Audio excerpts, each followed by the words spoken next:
ஒருவன் ஒருவன் முதலாளி, உலகில் மற்றவன் தொழிலாளி. விதியை நினைப்பவன் ஏமாளி, அதை வென்று முடிப்பவன் அறிவாளி. பூக்களை பறிக்க கோடரி எதற்கு? ஆசை துறந்தால் அகிலம் உனக்கு.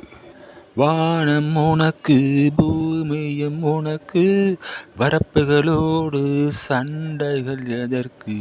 வாழச் சொல்லுது இயற்கையடா, வாழ்வில் துன்பம் சேர்க்கையடா. பறவைகள் என்னை பார்க்கும் போது செந்தில் செந்தில் என்கிறதே.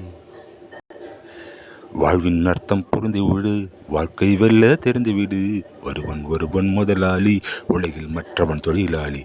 விதியை நினைப்பவன் ஏமாளி, வென்று முடிப்பவன் அறிவாளி. நண்பர்கள் அனைவரும் இந்த அழகிய பாடலை கேட்டு ரசித்தமைக்கு நன்றி. வணக்கம்.